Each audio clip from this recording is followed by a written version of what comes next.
what does it mean when at the Davos, Switzerland, the IMF says we're heading into the worst financial headwinds since World War II? So your global macro, what does that mean for the world, Raoul? This is about as macro an environment as I've ever seen. Mm-hmm. And I think most people's read on it is probably wrong right now. So, okay, let's go back and say, I'm going to take you through a history lesson. Good. And then we'll get to today. That's and macro. I'll tell you why I'm concerned. Yeah. So why World War II? World War II was a fascinating period because, like COVID, the entire world had basically been stuck at home or been on battlefields. Everyone came back. There was no supply of commodities and goods. Global supply chains were broken, and everybody came back and started consuming again. And guess what? Inflation went up to 13% or something, maybe even higher. And that period was fascinating because interest rates went up. And the first thing that happened was the economy went straight back into recession and inflation went negative. Because it was a massive tightening of monetary conditions. You raised the cost of goods on people and didn't raise their salaries enough. People couldn't get the goods that they wanted, exactly like now, and everything collapsed. So we went back into recession, and then eventually some better times. And I'll come back into the 1940s and 50s because I think it's a really important parallel that most people misunderstand. The next time we saw anything remotely like this was 1974. A lot of people tell you it's the 70s again, inflation. Well, the inflation episode we had in the late 70s was driven by demographics. That was the baby boomers entering the workforce all at the same time. It was the largest demand shock the world had ever seen. And we had a supply shock of this oil crisis of the Arab oil embargo. That's not repeating now. What is actually more similar is 1974. 1974 was the Arab oil embargo. The price of oil tripled and interest rates went up. Inflation shot up. And the immediate effect was the economy went down the toilet. Almost do not pass go. The stock market fell 50%. And the ISM survey, which is a good guide to the business cycle, it's the Institute of Supply Managers survey.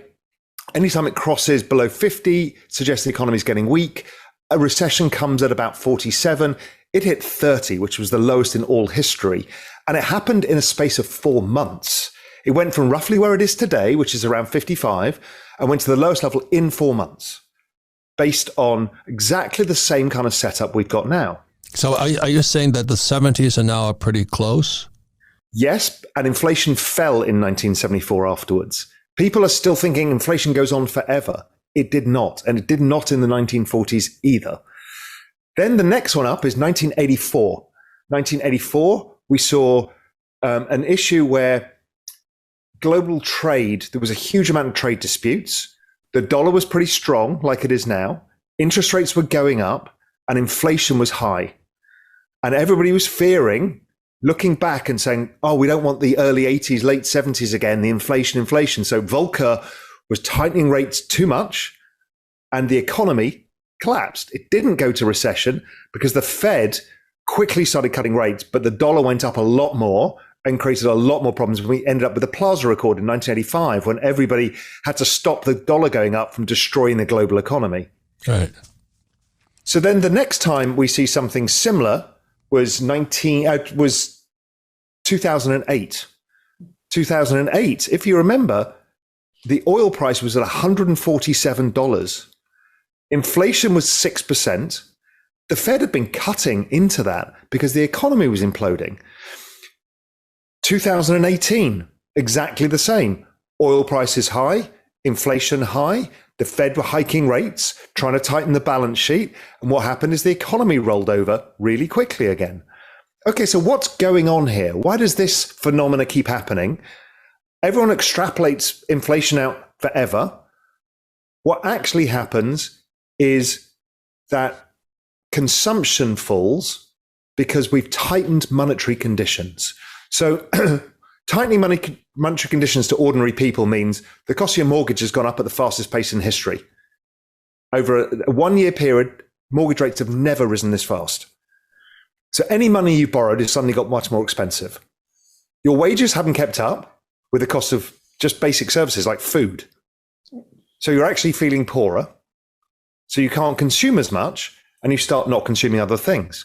People overextended on housing because they rushed into housing in 2020 and 2021, and the rates have gone up for them.